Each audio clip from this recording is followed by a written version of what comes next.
আজকে আমি আব্দুল কাদেরের ঘরের মধ্যে চুরি করতে যাব। কে বলছেন? কে বলছেন?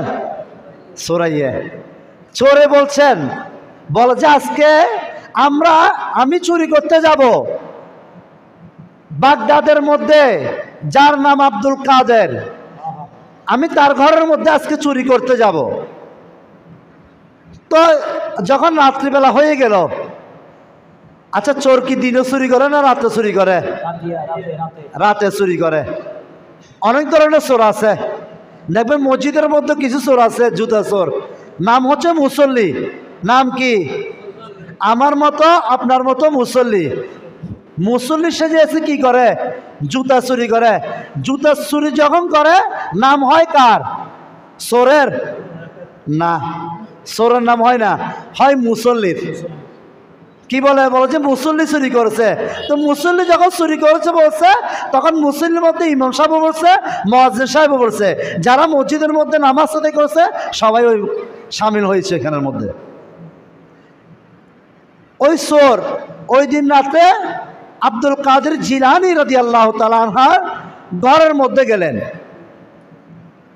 ঘরের মধ্যে গিয়ে আস্তে আস্তে ঘরের মধ্যে ঢুকলেন, জিনিসপত্র যা নেওয়ার বস্তা ভরে নিলেন। নেওয়ার পর বলছে, আমি চোরাপথে আসছি, যাব কোন দিক দিয়ে? দরজা খুলে। আসছি কোন দিক দিয়ে? চোরাপথে যাব, কিন্তু কোন দিক দিয়ে? দরজা খুলে। যখন বস্তা কাঁধে নিয়ে চুরি করতে যায়, বস্তা কাঁধে নিয়ে চুরি করতে যায়, যখন দরজার মধ্যে গেল, দরজার মধ্যে যাওয়ার পর উনি বস্তাটা কান থেকে রেখে যায়, রেখে দরজার খিল খুলে। যখন ওই খিলটা খোলা হয়, খিল খোলার পর যখন বস্তা কাঁধের উপর নেই, অটোমেটিক দরজা আবার লক হয়ে যায়। বলুন না সুবহানাল্লাহ। দেখেন, এটি হচ্ছে আমার বড় পীর, যাকে নিয়ে আজকের আপনার আয়োজন, ওনার কারামত। যখন ওই চোর আবার বস্তা রাখে, আবার দরজার খিল খুলে, খিল খোলার সাথে সাথে খুলে যায়। যখন বস্তাতে কাঁধে নেই, আবার সাথে সাথে দরজা বন্ধ হয়ে যায়।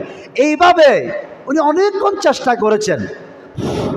অনেকক্ষণ চেষ্টা করার পরে যখন পারছে না, চিন্তা করছে কিভাবে বের হওয়া যায়, কোনো রকম আর পারছে না। ওইদিকে আব্দুল কাদের জিলানী রাদিয়াল্লাহু তাআলা আনহুর তাহাজ্জুদের নামাজের সময় হয়ে যাচ্ছে। কিসের সময়? তাহাজ্জুদের সময়। যখন তাহাজ্জুদের সময় হয়ে গেল, তাহাজ্জুদের নামাজ পড়ার জন্য আব্দুল কাদের জিলানী রাদিয়াল্লাহু তাআলা আনহু উঠে বললেন। এই চোর মনে মনে চিন্তা করলো, হয়তো আমি ধরা খেয়ে গিয়েছি। আরেকটা দিক দেখেন, চোর আজকে পরীক্ষা করছে উনি যে আল্লাহর ওলি কিনা। চুরিও করছেন, সাথে সাথে পরীক্ষা করছেন। যখন আব্দুল কাদের জিলানী রাদিয়াল্লাহু তাআলা আনহু ঘুম থেকে উঠলেন, উঠার পরে আচ্ছা তাহাজ্জুদ, যখন আমরা যদি তাহাজ্জুদের নামাজ পড়তে উঠি, আমরা প্রস্রাব ওযু করি না? বাহিরে গিয়ে হোক, রুমের মধ্যে যদি ওয়াশরুম থাকে, ওয়াশরুমে গিয়ে হোক, আমরা কি করি? ফ্রেশ হয়ে ওযু করে কি করি? তাহাজ্জুদের নামাজ আদায় করি। আব্দুল কাদের জিলানী রাদিয়াল্লাহু তাআলা আনহু ওই চোর যে এসেছেন তিনি জানেন। তিনি জানেন কি না? জানেন। তিনি চিন্তা করলেন, আমি যদি দরজা খুলে ওযু করতে চলে যাই, তাহলে ওই চোর তো চলে যাবে, ওই চোর চলে যাবে। তখন মনে মনে চিন্তা করলেন, না, আমি ওযু করতে যাব না, আমি তায়াম্মুম করে নামাজের মধ্যে দাঁড়িয়ে যাব। বলুন না সুবহানাল্লাহ। এখান থেকে একটি শিক্ষা, সেটি হচ্ছে তায়াম্মুম। তায়াম্মুমের ফরজ কয়টি? 3টি। মনে রাখবেন। ওযুর ফরজ কয়টি? 4টি। সমস্ত মুখমণ্ডল ধৌত করা, কুলিয়ার নাকের পানি কিন্তু ওযুর ফরজ নয়।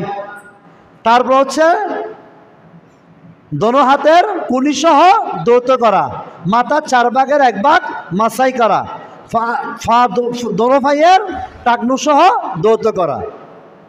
আচ্ছা, তায়াম্মুমের ফরজ বলছি কয়টি? 3টি। 1 নম্বর নিয়ত করা। নিয়ত করা কখন? তায়াম্মুম কখন করতে হয়? যখন পানি পাওয়া না যায়, যখন একদমও অবস্থা খারাপ, পানি নাই, তখনই তায়াম্মুম। পাক মাটিতে হাত মেরে দোনো হাতের সাথে টুকা মেরে কি করা? মুখমণ্ডল দৌত করা এবং দোনো হাতের কুনি সহ দৌত করা। এটা আজকে মনে রাখবেন, তায়াম্মুমের ফরজ 3টি। 1 নম্বর হচ্ছে নিয়ত করা, 2 নম্বর হচ্ছে মুখমণ্ডল দৌত করা, 3 নম্বর দোনো হাতের কুনি সহ দৌত করা। পা ধুতে হবে না। হ্যাঁ, তাহলে আব্দুল কাদের জিলানী রাদিয়াল্লাহু তাআলা আনহু তায়াম্মুম করলেন। কি জন্য উনি তায়াম্মুম করলেন? ওই চোর যেন বাইরে হতে না পারে।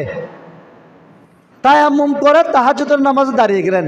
চোরে চিন্তা করলেন, এই কেমন মানুষ, এই কেমন মানুষ ওযু ছাড়া নামাজে দাঁড়িয়ে গেল। চোর চিন্তা করতে লাগলো, ওযু ছাড়া আবার নামাজে দাঁড়ানো যায়? আমি আপনি যদি, আমাদের বায়ু চলে গেছে, আপনি আর নামাজ পড়তে পারবেন? নামাজ পড়তে পারবেন না, কারণ ওযু তো চলে গেছে। আমার আপনার ওযু নাই। চোর চিন্তা করলো, উনি কেমন মানুষ, ওযু ছাড়া নামাজে দাঁড়িয়ে গেল। চিন্তার বিষয়। চিন্তা করতে করতে ওদিকে তাহাজ্জুদের নামাজ শেষ হয়ে গেল। তখন আস্তে আস্তে ফজর হতে লাগলো। ওই চোর ওই দিন থেকে শিক্ষা নিল, আসলে উনি একজন আল্লাহর কি ওলি, আল্লাহর ওলি। এটা হচ্ছে আব্দুল কাদের জিলানী কারামত। উনি চোর ওনাকে চিনতে পারলো। যেখানে ছোট ছোট মাসুম বাচ্চারা বর্তমান সময়ে, একজন ছোট ছেলে ক্লাস 1-এ পড়ে অথবা 2-তে পড়ে, মিথ্যা কথা বলি আমরা, ঠিক কি না? মিথ্যা কথা বলে না? অথচ আব্দুল কাদের জিলানী উচ্চশিক্ষা যাওয়ার জন্য যখন বাগদাদ শহর থেকে চলে যাচ্ছে বাহিরে, মা বলেছে, বাবা তোমার সামনে যতই বিপদ হোক, যতই বিপদ আসুক, তুমি মিথ্যা কথা বলিও না। কে শিক্ষা দিয়েছেন? মা। মা শিক্ষা দিচ্ছেন। যখন ডাকাত দলের কাছে গেলেন, ডাকাত দলের সামনে যখন পড়লেন, ওই ডাকাত জিজ্ঞেস করলো, হে ছোট মাসুম বাচ্চা, হে বস তোমার কাছে কি আছে? কাফেলার যে মানুষগুলো আছে তাদের কাছে তো অনেক জিনিস আছে, তোমার কাছে কি জিনিস আছে? সে বলল, আমার বগলের তলে একটি পকেট আছে, ওখানে 40টি দিরহাম আছে। বলুন না সুবহানাল্লাহ। ছোট্ট একটি মাসুম বাচ্চা, যিনি মায়ের পেট থেকে 1-2টি হরফ নয় 18টি পারা মুখস্থ করেছেন। তো উস্তাদ জিজ্ঞেস করলো, হে আব্দুল কাদের জিলানী আম্মা জান, হে উম্মুল খায়র মা ফাতেমা, আপনার ছেলে কোরআন শরীফ কিভাবে মুখস্থ করলো? কোরআন শরীফ কিভাবে শিখলো? যে কোরআন শরীফ আমরা হেফজ করতে গিয়ে 6 বছর সময় লেগেছে, দিন রাত পরিশ্রম করেছি, রাত 4টা বাজে উঠে পরিশ্রম করেছি, পরিশ্রমের উপর পরিশ্রম, মায়ের উপর মায়ের, সে কোরআন মুখস্থ করতে। আর আপনার ছেলে কিভাবে কোরআন মুখস্থ করলো? তখন বললেন, আমি যখন ঘরের মধ্যে দুনিয়াবি যত কাজ করতে যাই, দুনিয়াবি রান্না করতে যাই, ঘর ঝাড়ু করতে যাই, যখন ঘুমাতে যাওয়ার আগ পর্যন্ত আমি সবসময় কোরআন শরীফ পড়তাম। বলুন না সুবহানাল্লাহ।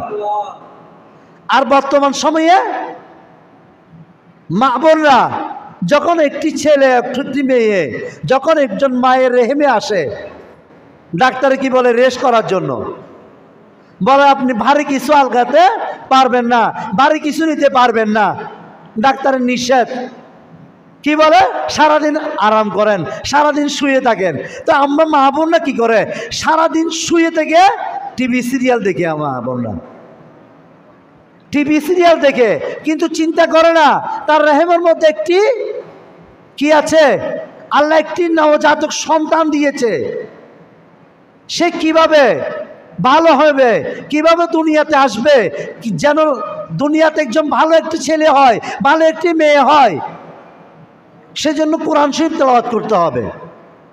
যখন মনে রাখবেন, একটি মা যখন গর্ভবতী হয়, সেজন্য আল্লাহ পাক রব্বুল আলামিন বলেছেন বেশি বেশি কোরআন শরীফ তেলাওয়াত করার জন্য, নামাজ পড়ার জন্য, কোরআন তেলাওয়াত করার জন্য। তাহলে যদি কোরআন তেলাওয়াত হয়, সেই মা বন্ধু যদি নামাজি হয়, তাহলে ওই মায়ের রেহেম থেকে আব্দুল কাদের জিলানী আসবে। বলুন না সুবহানাল্লাহ। উনি এমনি এমনি আব্দুল কাদের জিলানী হয় নাই, এমনি এমনি আল্লাহর বলি হয় নাই। সেজন্য আল্লাহ পাক রব্বুল আলামিন কোরআন শরীফে যে আয়াতে কারিমা তেলাওয়াত করেছি, সে আয়াতের মধ্যে বলছেন বিসমিল্লাহির রহমানির রহিম, আলা ইন্না আউলিয়া আল্লাহি লা খাউফুন আলাইহিম ওয়ালা হুম ইয়াহজানুন। সবাই উচ্চ আওয়াজে বলুন না সুবহানাল্লাহ। আল্লাহ বলছেন আলা ইন্না আউলিয়া আল্লাহ, আল্লাহ আল্লাহ বলছেন মনে রেখো, জেনে রেখো হে আমার বান্দারা। আল্লাহ বলে দিচ্ছেন জেনে রেখো, মনে রেখো, ইন্না আউলিয়া আল্লাহ, যারা আউলিয়া ইকরাম, যারা আমার আল্লাহকে খুশি করেছে, আমার আল্লাহকে রাজি করেছে। কিভাবে? হালাল খেয়ে। কেন? হুজুর একটা বলেছেন পেটের কথা। ইবাদতের প্রথম শর্ত হচ্ছে হালাল। ইবাদতের প্রথম শর্ত হচ্ছে কি? হালাল। আপনি 10 টাকা ইনকাম করবেন, 10 টাকা ইনকাম করেছেন, তার মধ্যে 9 টাকা হারাম, 1 টাকা হালাল হবে না। সবগুলো হালাল হতে হবে। আপনি যদি 10 টাকাই হালাল ইনকাম করেন, দেখবেন ওই হালালের মধ্যে বারাকা দিবেন কে? আল্লাহ। চিন্তা করতে হবে না, আপনার থেকে চিন্তা করতে হবে না। আপনি দেখেন আমরা এই অবস্থায় আছি, আগের যুগে একটু পিছনের দিকে যান, 2000 সালে যান, তখন কি অবস্থা ছিল? চাউলের দাম কত ছিল? আজকে তখন আমরা 60 টাকা দিয়ে চাউল খাচ্ছি, তখন চাউলের দাম ছিল 40 টাকা। 17 টাকা দিয়ে চাউল কিনা গিয়েছে। এখন কি 17 টাকা দিয়ে চাউল পাওয়া যায়? 17 টাকা চাউল পাওয়া যায় না। কারণ কি? আমরা নিয়ত পরিষ্কার নাই। আমার রসুল বলেছেন, ক্বালা রাসূলুল্লাহি সাল্লাল্লাহু আলাইহি ওয়াসাল্লাম, ইন্নামাল আমালু বিন্নিয়াত। এটি হচ্ছে মেশকাত শরীফের প্রথম হাদিস। ইন্নামাল আমালু বিন্নিয়াত। প্রত্যেকটা কাজ, প্রত্যেকটা যে জীবনের মধ্যে, জীবনের দৈনন্দিন জীবনের মধ্যে আপনি যতটা কাজ করেন, আপনি নিয়ত ঠিক রাখবেন। আপনি নিয়ত ঠিক রাখলে দেখবেন অটোমেটিক আল্লাহ বারাকা দিবে। আপনি 10 টাকা ইনকাম করেন, 5 টাকা ইনকাম করেন, যত টাকা ইনকাম করেন, আপনি চিন্তা করবেন হালাল ইনকাম। আপনি যদি হালাল ইনকাম করেন, এই হালালের মধ্যে আল্লাহ বারাকা দিবেন। তো আল্লাহর ওলিরা কিভাবে ছিল? তারা দিন রাত খানা খেয়েছেন, ইবাদত বندگی করেছেন। ইবাদত বندگی ছাড়া আল্লাহর ওলি হওয়া যায়? হওয়া যায় না। কেন? আমার নবী বলেছেন, আনা খাতামুন নবিয়িনা লা নবিয়্যা বাদি, আমি শেষ নবী, আমার পর আর কোনো নবী আসবে না। কিন্তু আউলিয়া কেরামের দরজা এখনো খোলা, ঠিক কি না? আপনি আউলিয়া হতে পারবেন এখনো। যেমন দুনিয়ার মধ্যে এমন এমন অনেক বান্দা আছে যিনি রাত্রের বেলা তাহাজ্জুদের নামাজ আদায় করে, ঠিক কি না? ওনার কারণে আমরা গুনাহগার যারা আছি তারা বেঁচে আছে। অনেকজন মানুষ প্রত্যেকটা এলাকার মধ্যে দেখবেন রাত্রি অনেক মানুষ আছে যারা রাত্রির মধ্যে তাহাজ্জুদের নামাজ আদায় করে, তাহাজ্জুদ গুজারি, কোরআন তেলাওয়াত করে, মা বোনরা আছে। তাদের কারণে আমরা কি গুনাহগার বান্দারা বেঁচে আছি। আল্লাহ গজব দিচ্ছে না, আল্লাহ কি দিচ্ছেন? আমাদেরকে রহম করছেন। কাদের উসিলায়? ওই তাহাজ্জুদ গুজারের উসিলায়। কারণ আল্লাহ বলছেন তোমরা শেষ রাত্রি উঠে আমাকে ডাকো, শেষ রাত্রিবেলা উঠে আমাকে ডাকো। কেন? আমি প্রথম আসমানে এসেছি, প্রথম আসমানে এসে বান্দাদেরকে ডাকছি কার কি লাগবে। হে বান্দা, তোমার কি লাগবে আমাকে বলো। তোমার রিজিক লাগবে আমি দিব, তুমি অসুস্থ আমি সুস্থ করে দিব, তুমি রিজিক চাও আমি রিজিক দিব, তুমি কি চাও? সেজন্য আমার রাসূল বলেছেন ইশারের নামাজের পরে, ইশারের নামাজের পরে যত তাড়াতাড়ি সম্ভব খানাপিনা আদায় করে শেষ করে কি জন্য? ঘুম যাওয়ার জন্য, যেন তাহাজ্জুদ নামাজ আদায় করতে পারি। আপনি দেখবেন আপনি তাড়াতাড়ি ঘুমাবেন, আপনি নিয়ত করবেন আমি যেন রাত্রিবেলা তাহাজ্জুদের নামাজ আদায় করতে পারি। আল্লাহ আমি যেন তাহাজ্জুদ গুজারি হই, অন্তত পক্ষে তাহাজ্জুদের নামাজ আদায় করতে না পারলে ফজরের নামাজ যেন বা জামাত আদায় করতে পারি। আপনারা আজকে যে মাহফিলের আয়োজন করেছেন, ফাতিহা ইয়াজদাহুমের আয়োজন করেছেন, যে আউলিয়া কেরামের স্মরণ করেছেন, উনি কেমন ছিল? উনি জীবনে কেমন ছিল? উনি এশারের নামাজ আদায় করার পরে দুনিয়া থেকে পর্দা করেছেন। কোরআনে হাফেজ ছিলেন 18 পারার। আমি যদি নিয়ত করি সালাতুন ইয়া রাসূলুল্লাহ আলাইকুম সালামুন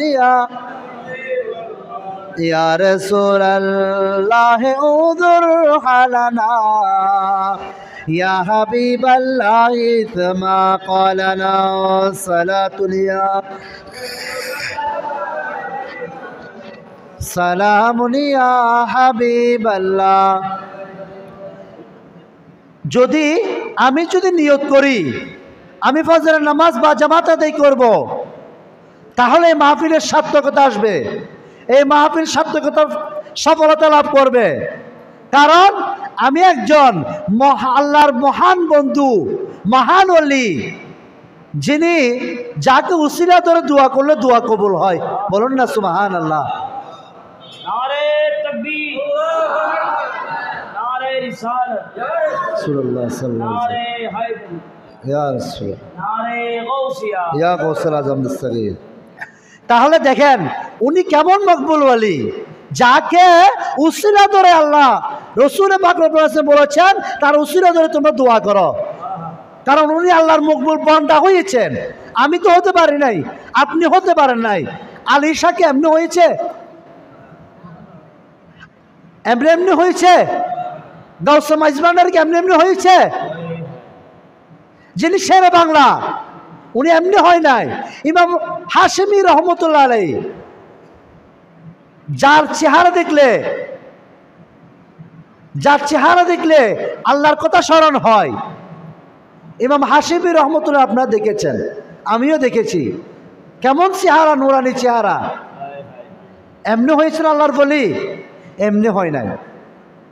সেজন্য আল্লাহ বলেছেন আলা ইন্না আউলিয়া, যারা আল্লাহর বন্ধু, নিশ্চয় নিশ্চয় তোমরা মনে রেখো, জেনে রেখো, যারা আল্লাহর বন্ধু, আলা ইন্না আউলিয়া আল্লাহ লা খাউফুন, তাদের কোনো ভয় নাই।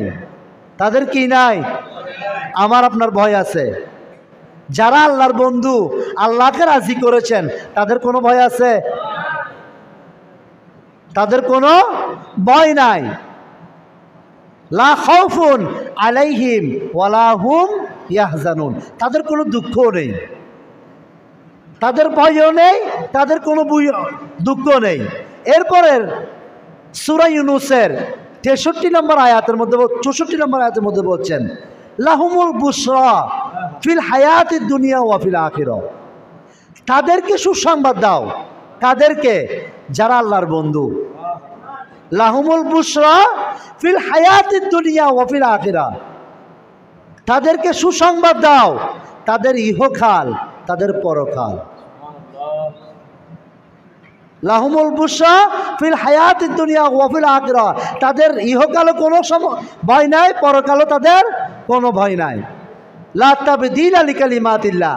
আল্লাহ বলছেন লা তাবদীলা লিকালিমাতিল্লাহ। আল্লাহর কথা, আল্লাহ যেটি কোরআনের মধ্যে বলেছেন, কোরআনে পাকের মধ্যে যেটি বলেছেন, লা তাবদীলা লিকালিমাতিল্লাহ, আল্লাহর কথা কখনো পরিবর্তন হবে না। লা তাবদীলা লিকালিমাতিল্লাহ, আল্লাহর কথা কখনো পরিবর্তন হবে না। যালিকা হুয়াল ফাওজুল আযীম, এটাই বড় সফলতা। তাহলে আজকে আমরা যারা যে টাকা দিয়ে, পয়সা দিয়ে, রদ দিয়ে, যে যেভাবে আজকের ফাতিহা ইয়াজদুম মাহফিলের আয়োজন করেছি কি জন্য? উনার জীবনী থেকে শিক্ষা গ্রহণ করার জন্য। আমি যদি ওই মকবুল ওয়ালির আল্লাহর বন্ধুর কথা শুনলাম, এক কান দিয়ে শুনলাম, অন্য কান দিয়ে বের করে দিলাম, তাহলে এই মাহফিলের সফলতা নয়। এই মাহফিলের সফলতা আসবে কখন?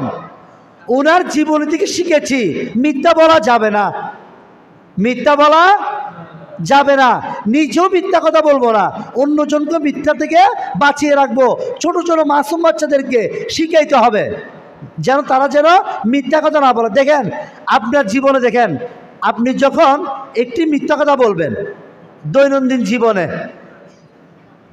আপনি যখন একটি মিথ্যা কথা বলবেন আরও 10টি মিথ্যা কথা বানিয়ে বলতে হয়। সেটা আপনি একটি খেয়াল করবেন। যদি মিথ্যা কথা একজন বলে, সে আপনাকে আরও 10টা মিথ্যা কথা বানিয়ে বলবে, না অমুকের পর এটা হয়েছে, এটার পর এটা হয়েছে, এটার পর এটা হয়েছে। কারণ কি? মিথ্যাই মিথ্যা, মিথ্যার উপর মিথ্যা বলতেছে। কারণ কি? আপনাকে বুঝ দিচ্ছে সত্য, কিন্তু যখন সত্য বলবে একটা অক্ষরে শেষ।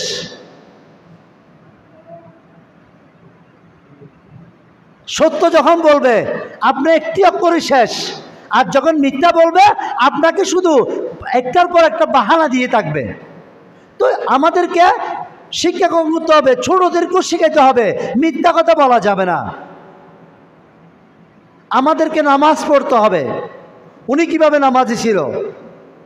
তাহাজ্জুদ গুজারি ছিল, 5 ওয়াক্ত নামাজ পড়তো। ওনার মা কেমন ছিল? কোরআন তেলাওয়াতকারী ছিল, নামাজি ছিল। আমাদের মা বোনদেরকে বলতে হবে। যেমন ফেরাউনের স্ত্রী অনেক নির্যাতিত হয়েছে না? অনেক নির্যাতিত হয়েছে না? তবু তো ইবাদত বন্দি কিছু ছাড়ে নাই। ফেরাউন বলেছে আমাকে তুমি খোদা বলো, বলুন না নাউজুবিল্লাহ, আমার ইবাদত করো। আসিয়া বলেছে কি না, আমার খোদা কয়জন? একজন, আমি তারই ইবাদত করব। এত নির্যাতিতের পরেও তিনি ইবাদত করেছেন কে? কার? তাহলে মা বোনদেরকে বলতে হবে যতই কাজ থাক, দুনিয়াবি যতই কাজ থাক, যতই রান্না বান্না কাজ থাক, আগে কিন্তু কি? আগে কি? একটু উচ্চ আওয়াজে বলুন, আগে কি? নামাজ। নিজেও পড়তে হবে। বলেছিলাম ইয়া আইয়ুহাল্লাযীনা আমানু কু আনফুসাকুম ওয়া আহলিকুম নারা। হে ঈমানদারগণ, নিজে বাঁচো, নিজেকে রক্ষা করো, আহলায়াল পরিবারকে রক্ষা করো। করতে কিসে থেকে? জাহান্নামের আগুন থেকে। তা আমরা যদি জাহান্নামের আগুন থেকে না বাঁচি কেমনে হবে? নিজেও বাঁচবো না, পরিবারকেও বাঁচাবো না। যেমন পূজার কথা বলেছিলাম না, একজন মানুষ, উনি সুপ্রিম কোর্টের একজন বড় একজন লয়ার, অনেক শিক্ষিত, সুপ্রিম কোর্টের লয়ার, যেমন তেমন কথা নয়। জজ কোর্ট, হাইকোর্ট, সুপ্রিম কোর্ট, যেটি লাস্ট স্টেশন, সুপ্রিম কোর্টের লয়ার। উনি বলছেন রোজা আর ফোজা মুদ্রা রেফিট ওফিট, বলুন না নাউজুবিল্লাহ। রোজা, আমি কাউকে, হুজুরও বলেছেন, আমিও বলেছি, কাউকে ইঙ্গিত করে বলছি না। আমিও মুসলমান, যিনি বলেছেন উনিও মুসলমান, উনিও 5 ওয়াক্ত নামাজি আমার মনে হয়। কারণ মুসলমান, ওই একটা কথা আছে, একটি ঘটনা আছে, একজন আল্লাহর ওলি পুকুরের এক পাশে অজু করছেন, সোর ওই পাশে কি করছেন? গোসল করতে নেমেছেন সারা রাত চুরি করার পরে। সে বলছেন নিশ্চয় এই মানুষটি আমার মতো সারা রাত চুরি করেছে, সেজন্য এখন অজু করতেছে। আর যিনি অজু করছেন উনি বলছেন নিশ্চয়ই নিশ্চয় ওই ব্যক্তি আমার মতো সারা রাত ঘুমিয়ে এখন ফজরের নামাজের সময় হয়েছে অজু করতে উঠেছেন, ঠিক কিনা? তো আমারও মনে হয় উনি নামাজি, উনি কোরআন হাদিস জানে, আমার চেয়ে বেশি জানে। উনি কিভাবে বলল রোজা এবং পূজা মুদ্রার ফিট ও ফিট? রোজার সাথে পূজার কোনো তুলনা হয়? হয়। কারণ রোজা বলেছেন, আমার রসুল বলেছেন, আলা রাসূলুল্লাহ সাল্লাল্লাহু আলাইহি সাল্লাম আসসাউমুলি ওয়া আনা আজিজিবি, যে ব্যক্তি রোজা রাখবে, রমজানের রোজা পালন করবে, সিয়াম সাধনা করবে, তাকে আমার আল্লাহ নিজেই পুরস্কার দিবে। বলুন না সুবহানাল্লাহ।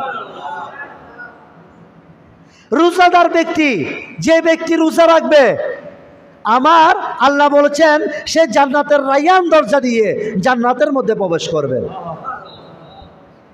তাহলে কিভাবে বলে রমজানে পূজা করলে কি জান্নাতে যেতে পারবে? পূজা করলে কি জান্নাতে যাবে? রায়্যান দরজা দিয়ে জান্নাতে যেতে পারবে? আমি কাউকে ইঙ্গিত করে বলছি না, বোঝার জন্য বলছি। যারা বলেছেন উনি নিজের স্বার্থের জন্য বলেছেন, যেভাবে উনি বলুক আল্লাহ ওনাকে হেদায়েত নসিব করুক। আরও চাওয়া যায় বলো না আমিন।